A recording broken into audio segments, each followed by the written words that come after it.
How do you suggest someone maintains grit? Does it have to do with having the right motivations? Are there certain ways of thinking that's worked well for you? I think you'd be qualified to answer, considering your grit has been tested at least 5 times.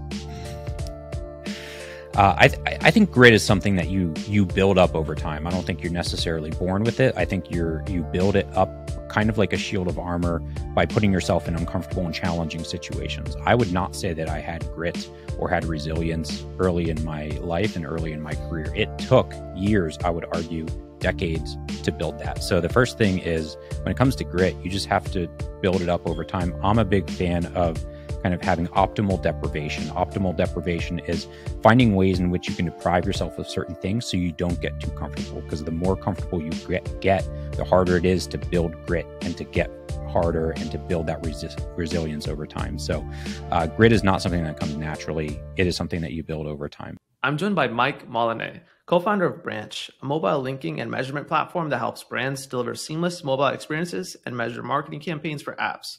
Branch has raised more than $667 million, boasts over 3 billion monthly users, and fuels over 100,000 apps for companies like Adobe, BuzzFeed, and Yelp. Mike, it's an honor to have gotten some of your time. I've got 5 questions I'm dying to ask. Should we run with them? Let's do it.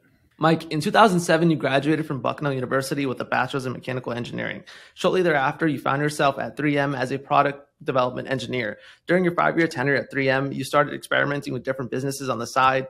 It was during this moment in time that you diagnosed yourself with an entrepreneurial bug, realized you wanted to be in tech, and developed an impulse to get closer to Silicon Valley. So you packed up, moved to California, embarked on getting an MBA at Stanford.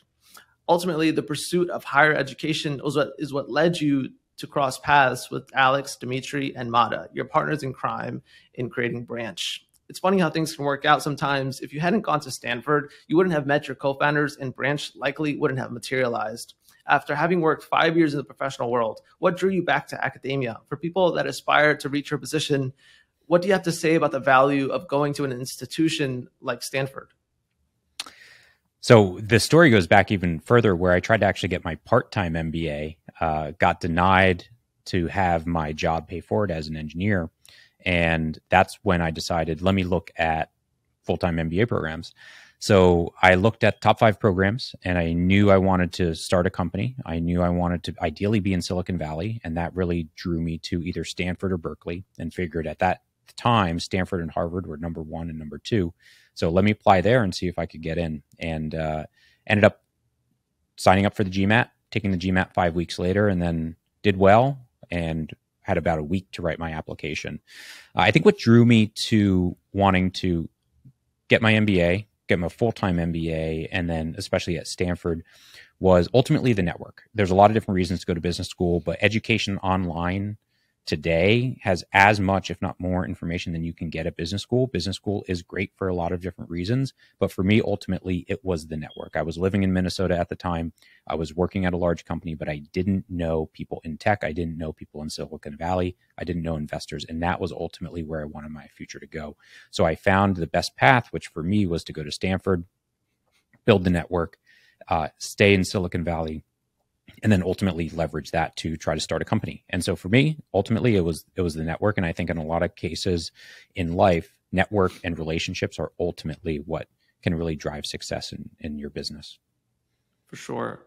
Mike, for folks like myself that are young and kind of see founders and notice this pattern that successful founders at least typically are coming from universities like MIT, Stanford, Cornell, would you say that it's a good idea to go down that path in this day and time to pursue higher education at these Ivy League schools? Or do you think it's the kind of this decentralized era of knowledge that makes those higher education institutions less relevant?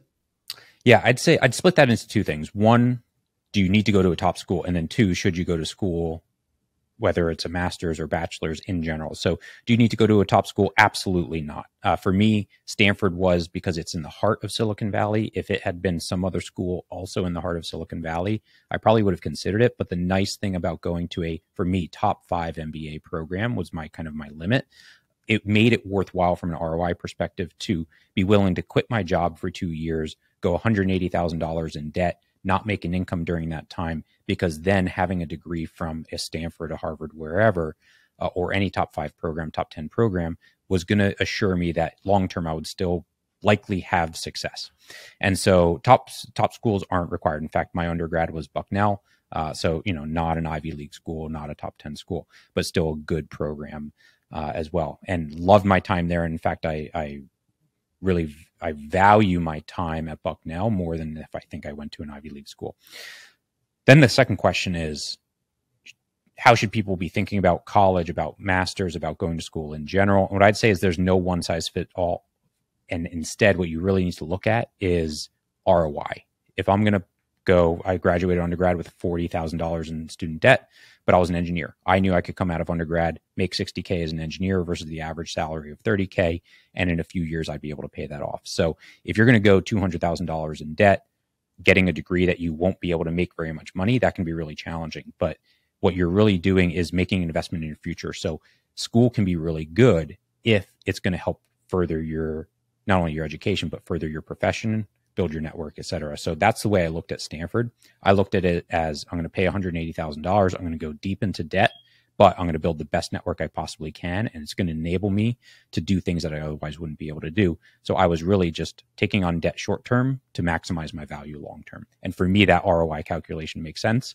But for many people, it doesn't. You don't need to go to school. You don't need to go to college. You don't need to get your master's. You don't need to get an MBA in order to be successful. So it all comes down to, what's your future look like? And is that investment going to be quality and have good ROI today?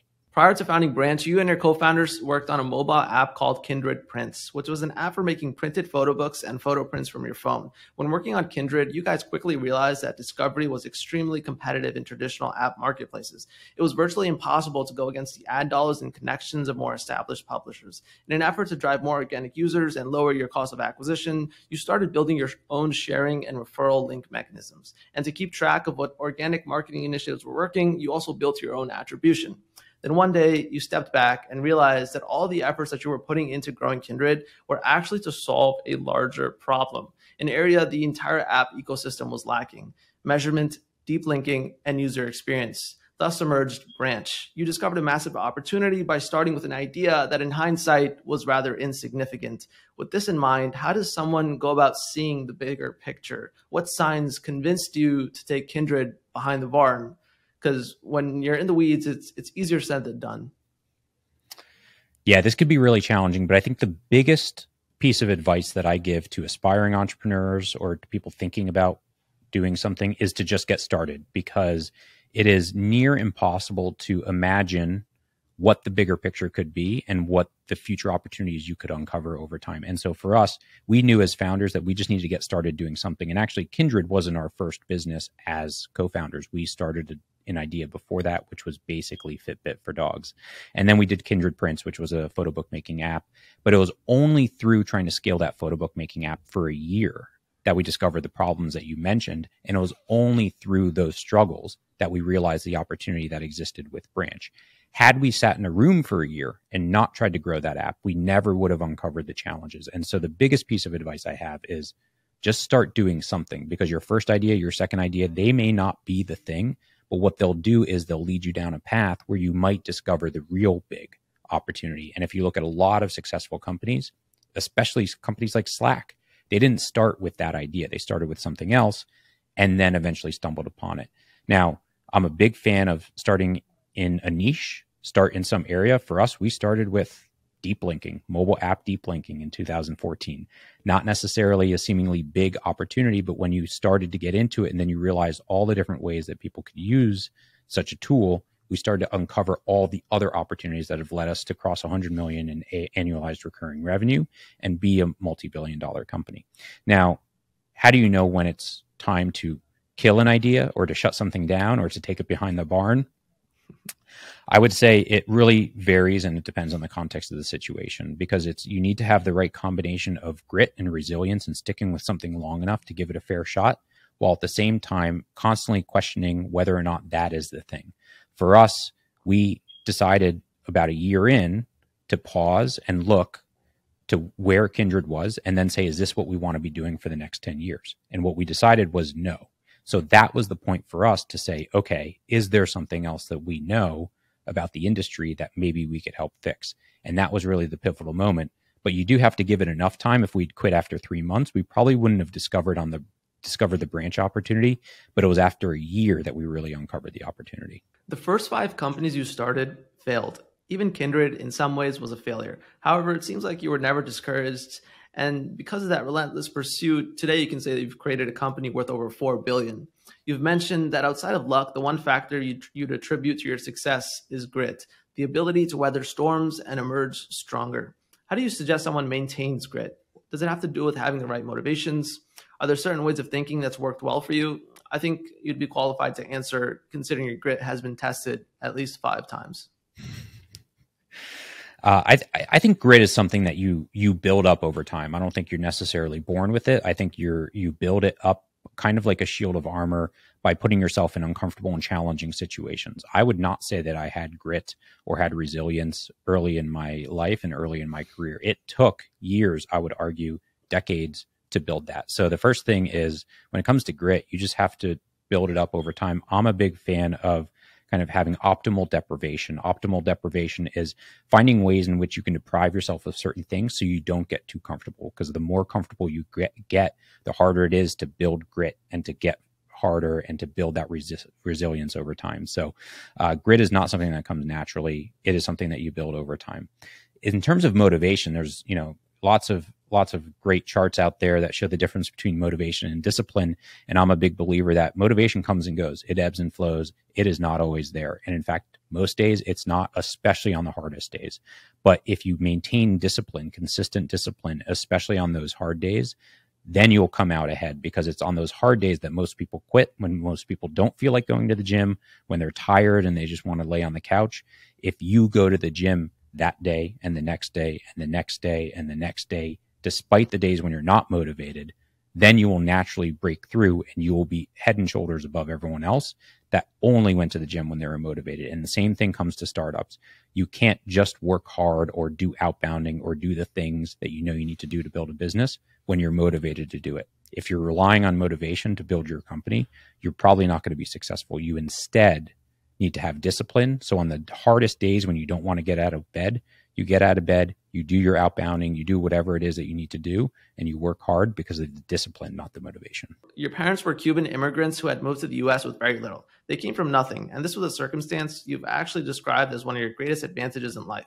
Watching your parents put their soul into creating a better life for you instilled a degree of humility and an incredible work ethic. Coming from an immigrant family myself and watching my father work 7 days a week, 12-hour days, I can attest to this. In what situations has your background helped you, and how has it worked against you? You've talked about facing a scarcity mindset. I'm curious if you could expand on that, or if there are other nuances you could share. Yeah, honestly, growing up in an immigrant family was probably one of the greatest things I could have asked for. I saw how hard my parents worked for years, for decades. My mom went back to school to get her master's when she was in her 50s. She worked 2 jobs into her 60s just so she could retire with a good pension. And when that's the example set by your parents, working long hours in, a cush job in an air-conditioned office doesn't feel so bad. And so for me, seeing the work ethic and seeing the sacrifice they made for the future generations and for their legacy really instilled a level of passion, work ethic, and kind of resiliency and just focus, as well as a long-term mindset that I don't think I otherwise would have had. And all of those things are absolutely critical to starting and running a business. Now, where were there disadvantages? I would say just being an immigrant family, not having maybe as much as some other families. You mentioned the scarcity mindset. Having a scarcity mindset, the problem with that is you don't view the world for what's possible. Rather, you're focused on just securing a little bit of money and just making sure that your life is secure. And so out of college, that was actually my mindset. It was, let me go get a job working as an engineer, and I'll work there for 40 years, get a pension, and retire. And what I realized is the world is full of abundance. And as soon as I shifted to, there's so much abundance in the world, how can I capitalize on that and take advantage of that? I suddenly realized that there's so much more potential with what I could do with my life. And that's when I got the entrepreneurial bug. That's when I decided I really wanted to be in startups. And switching that from a scarcity mindset to an abundance mindset is what led me to make that possible. Now, having the scarcity mindset is kind of common, especially among immigrants, families. And so for me, it was a big shift, and it was hard to make that shift from the scarcity to an abundance mindset. I can't tell you the amount of times founders have admitted to me that they cried in the early stages of their startups. There's a strong emotional attachment when someone sacrifices their blood, sweat, and tears in building a product. You've stated that every setback hurts 10 times more at this stage because it means you're one step closer to death, one step closer to losing everything you've worked for. Acknowledging the gravity of the situation at early stages, what are some ways you've maintained focus or momentum when faced with setbacks at Branch? One of the greatest levers you have in early stages is your relationship with customers. Has that ever helped you? So relationship with customers is definitely one of the most powerful things, because when you get people using your product, you don't want to let them down. And it's also just a big motivator. You know that when you have a bad day, still seeing people use your product and get value out of your product that you created, frankly, out of thin air and out of an idea is incredibly motivating. But the problem is that motivation, again, isn't going to be there all the time. And in fact, there's going to be a lot of really bad days. And so how do you get through it? How do you push through? It comes back to discipline, and it comes back to consistency. If you don't rely on motivation and instead rely on discipline and just making sure that every single day you're going to do the things that you need to do. If you focus on the inputs, the outputs will come. And that's one of the biggest learnings I've had, which is especially on the hardest days, especially on the days when you don't want to get out of bed, especially on the days when you lose a customer, especially on the days when everything feels like it's breaking and you just want to shut everything down. Those are the days that you most need to make sure that you go focus on the inputs, you keep your discipline, and you keep doing the things that you need to do, because you will get through that dark period. And if you keep up with your discipline, you'll come out on the other end so much stronger. Mike, appreciate your time. Any final thoughts? Appreciate you having me on. I think I shared everything that I wanted to share.